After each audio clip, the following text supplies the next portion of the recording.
Good morning, Bucknutters. Welcome to the Bucknuts Morning 5 here on Wednesday, September 30th, 2015. I am Dave Biddle, and I am joined by the Dean of Ohio State football recruiting, Bill Kurelic. Bill, first topic, at the tight end position, Urban Meyer has been quoted saying it's a mess. The Buckeyes have missed out on a lot of recruits that they've wanted at the tight end position, and for the most part, he's been happy with Nick Van Nett, overall, but he hasn't been happy with him necessarily lately, but overall I think they really love Nick Van Nett. They know he's a future NFL tight end. They're just trying to get him going. They're also happy with Marcus Baugh. That's been a nice story, that Marcus Baugh has really come of age, and he's getting a lot of playing time, and the coaches are talking him up. The issue is they don't even have a third-string tight end. When you ask who's the third-string tight end, Urban's like, I don't know. So the question for you is A.J. Alexander and Rashad Berry. A.J. Alexander coming off the injury last year in high school. Rashad Berry was kind of a two-way guy. Is it a surprise, in your opinion, that neither one of these guys were able to really step up just to be an emergency third-string tight end? Well, one of them doesn't surprise me at all. A.J. Alexander, I really didn't expect him to be a factor this year. Not that he's not a talented prospect, he is, but as you mentioned, Dave, he's coming off an injury. So I didn't expect him to be a factor. And also, I thought of him more as an H-back, which is not, the prototype tight end, like a Van Nett, for instance, or a Hireman from last season. So I'm not surprised that he hasn't been a factor this year. I think he has a chance to help Ohio State in the future, but it's going to take a little bit of time. Rashad Berry, I'd say I have a little bit of a surprise in that one because I'm very high on, or was very high on him coming out of high school, and I still think he is going to be a good player for Ohio State. I thought he might be able to help at tight end, but the thing that I really was impressed with him with was just his athletic ability, and I actually liked him more as a defensive end. Now, I thought that they would probably go ahead and have him be a tight end his first year at Ohio State just because, as you say, there's so much of a need there. But I liked him even better as a defensive end. So in one way, I'm a little surprised because I do think he's an outstanding talent. But on the other hand, again, I liked him a little better as a defensive end. Yeah, it's not a huge deal. I mean, hopefully Ohio State will never be down to its third-string tight end. I just find it interesting that when you ask the coaches, not just Urban Meyer, but even Tim Hinton, they're not even ready to say, yeah, in an emergency, of course we could put Rashad Berry out there in an emergency. We're hoping to redshirt him. They're saying he's not even ready for that. They would just go with a different personnel. If they needed to have an extra tight end in jumbo sets, they would bring in Jamarco Jones. So for the listeners out there, they're like, why are you worried about third-string tight end? No one's worried about it. It's just interesting that, every football team I've ever covered or been a fan of, you at least have a third-string tight end. And you ask the coaches who the third-string tight end on this team is, and they have no idea. So at least the Buckeyes have a couple of good ones coming in next year in the 2016 class. Moving on. Yeah, I was going to say, Dave, too, the great thing looking forward is that that situation is going to be rectified rather quickly with the 2016 class. With Luke Farrell and Jake Hausman coming in, you've got two of the top 5 or 6 tight ends in the country coming into your program. They both have prototype size for a tight end. They're in the 6'5", 6'6", 235 to 250 range.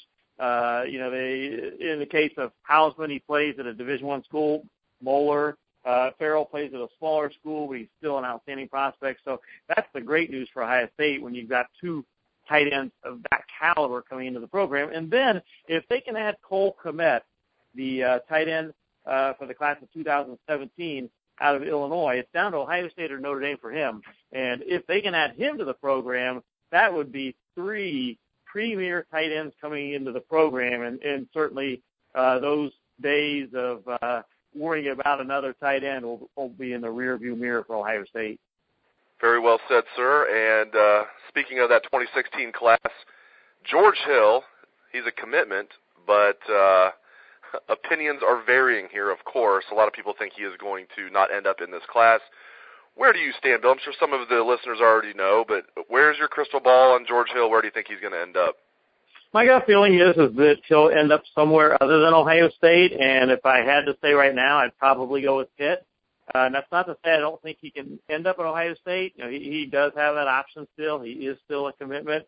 But with what Ohio State is looking for, or looking at him as, and that is a slot back, running back type guy, they're in great shape. I mean, they've got Kareem Walker. He's the running back that they had at the top of their list and wanted above all others. They've got DeMario McCall, who's just a dynamic slot back. So, George Hill fits in at running back or slot back primarily, and Ohio State's in great shape at that spot. He can play defensive back, that is George Hill, but that's not, where Ohio State would see him at necessarily. So when you put those things together, I just tend to feel that a better fit might be somewhere else for George. But again, it's going to come down to his option. He does have the option at this point to be a Buckeye, and he has looked around a little bit. He's visited Pitt, he's visited Michigan State, and the Ohio State staff is okay with that because they're in such great shape at running back and at slot back. And as we know, Dave, spots are pretty tight in this recruiting class going forward, and as we head to National Signing Day. Another player in their 2016 class that everybody wants to know about is Antwuan Jackson. You're probably getting asked about him 50 different ways every day. Let me be number 51 this morning. Antwuan Jackson, same question as George Hill. Where do you have the crystal ball for Antwuan Jackson? Where is he going to end up?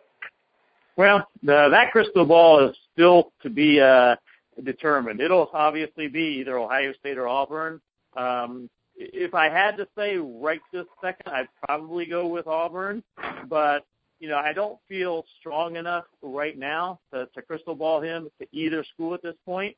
I think the good way to put it is that right now even Antwuan Jackson doesn't know where he's going, because if he did, he would go ahead and commit. He's been to both schools multiple times. He's been to Auburn many, many times. He's been to Ohio State multiple times. Really the only thing left with Antwuan is official visits, but that's kind of what I've been saying all along. I think that those two official visits will probably tell the tale with him. He has pretty much told me all through the recruiting process he's going to take a couple official visits. At one point maybe he was getting close to going ahead and committing, but he didn't. So I tend to think still that Antwuan will take official visits to Auburn and Ohio State, and those visits will likely be the final determining factor to put one of those two schools over the hump. He's obviously a young man from Georgia. He plays on the defensive side of the football. He's highly rated. The names Von Bell and Raekwon McMillan come to mind here. I have to think that Von Bell and Raekwon McMillan, enjoying themselves at Ohio State, playing so well, winning a national championship. Those guys are both charismatic guys, as we both know. That has to help Ohio State, not just a little bit here, in my opinion, a lot. That you have two guys on the team, and still relatively young guys. Von Bell, I think, is going to leave after this year for the NFL, but Raekwon McMillan, still a sophomore, Von Bell, still a junior. That has to help, in my opinion. There's other guys on the team from Georgia as well, a few other guys. That has to help with Antwuan Jackson, in my opinion, Bill, that Von Bell and Raekwon McMillan are on this team and doing well. Yeah, it does. And, what else has helped is that when Antwuan was here, he worked with George Cooper, and, they got along real well, and working out together, those two look, to say the least, they look dynamic together, working out together. So, Ohio State's got some things that are definitely in their favor. Those you mentioned, having a couple guys like Raekwon and Von Bell, and the fact that he feels very comfortable with the Ohio State staff, and he knows there's a big need for him at Ohio State. Right now they don't have a healthy defensive tackle coming into the class. Malik Barrow is coming off; he'll be coming off an injury, and the spot is there for Antwuan for his taking if he chooses to be a Buckeye, and that's certainly in Ohio State's favor. And by the way, I said George Cooper. I meant Jonathan Cooper, of course. George Cooper, a name from the past, but of course Jonathan Cooper, the outstanding defensive end from Gahanna-Lincoln, is the young man that worked out with Antwuan Jackson. I watched those two work out together at Ohio State in June, and the combination of Antwuan Jackson and Jonathan Cooper at Ohio State, something that Buckeye fans would certainly love to see. Oh, George Cooper, though. That's a blast from the past from my childhood. Number 44, I believe, big fullback. Do I have that right? Yep, remember him well. He was a big bruising back for the Buckeyes, and I think we're dating ourselves a little bit. Goes back a few years, but he was a pretty good football player. Yeah, that's when I was addicted to Ohio State football from about the age of 5 on. I was brainwashed. My parents did a great job of that, and I'm doing the same thing with my daughters. If I ever have a son, I will do the same thing. But last thing before I let you go, it's a little hard to believe. Only 4 home football games left this season, and only 2 big recruiting days, Bill. One recruiting night. Maybe they'll both be night games, but I bet the Michigan State game will be 3:30 because Michigan State will have to agree to it being a night game if it's a night game. Ohio State had to agree to it last year. Ohio State did. So maybe Michigan State will be a night game, but let's assume now that's 3:30. Bottom line is Penn State on October 17th. So that's coming up in about 2 weeks. Penn State game at night, and then Michigan State, the 2 big recruiting weekends that are left. Let the listeners know what they need to know about those 2 recruiting weekends, Bill. Well, those 2 will be the in-season weekends for Ohio State. Now, there'll be some important weekends come December and January after the regular season is over. But as far as the in-season recruiting weekends, those are the premier weekends. And, the Penn State weekend, you've got the St. Thomas Aquinas boys coming up from Florida, those being, of course, Nick Bosa and Sam Bruce and Trayvon Grimes. And Nick, of course, is already committed to Ohio State. But, my sources tell me that there's a very realistic chance that Trayvon Grimes would commit to Ohio State on that visit. Sam Bruce is going to be tough, though. He's a Miami commitment, and right now, if he were to flip, the most likely spot for him to flip to is Florida. But Ohio State will get him on campus. He's very good friends with Nick Bosa, and Nick is going to be coming on the visit. He's going to be there to make sure that Sam has a great time, and Trayvon, too, for that matter. So that'll be very interesting. You've also got Richard LeCounte out of Georgia, one of the premier safety defensive back quarterback prospects out of same high school as Raekwon McMillan. He's coming up that weekend. You've got Lamont Wade, a defensive back out of Pennsylvania that the staff likes a lot. So it's going to be a big weekend, Penn State, October 17th. And then you fast forward even farther to November 21st, Michigan State. And Dave, I tend to think that, I just feel like that is going to end up being a night game, and certainly Urban loves those night games for recruiting purposes. But that weekend, Chauncey Gardner is scheduled to make an official visit. He's an outstanding defensive back out of Florida that's committed to Florida early. He's scheduled to make an official visit that weekend. As I put on my Kurelic's Corner on Tuesday night, another outstanding defensive back that's now scheduling an official visit for the Michigan State game is Brandon Burton out of California. You look at his list of official visits. Got Oklahoma, Florida State, Notre Dame, Alabama, and Ohio State. Not too shabby a list of official visits. So he'll be here that weekend.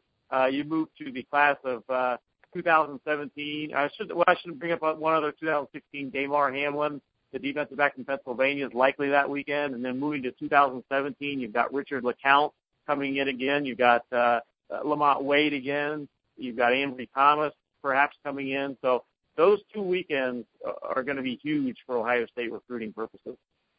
Fantastic insights, as always, out of the Dean of Ohio State football recruiting, Bill Kurelic. And if you need even more on recruiting, right now Bill's In the Dean's Office feature is rolling as we speak on the site. He already has it posted. This is where Bill answers your questions on recruiting and even more. There's questions about the team on there, so you guys have already asked many questions. Bill is in the process of answering those as we speak. He is multitasking, so make sure you check out In the Dean's Office on the site right now if you are a Bucknuts subscriber. If you're not a subscriber, take advantage of our free trial. We now have a free trial until the end of the year. So right now you can be a Bucknuts subscriber for free until the end of the year. Make sure you take advantage of that while 24/7 is still offering that. I don't know how much longer that's going to last. So again, you can be a Bucknuts subscriber for free until the end of the calendar year, December 31st, 2015. Hopefully the Buckeyes are playing in the national semifinal that night. We'll take you all the way through that.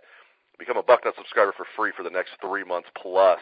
One more programming note here. Urban Meyer and players after practice tonight. So Wednesday night is always a big night, so tonight after practice around 6:30 we will interview Urban Meyer and about 4 to 5 players to be named, and we will have videos, bullets, and stories on what Coach Meyer and the players have to say.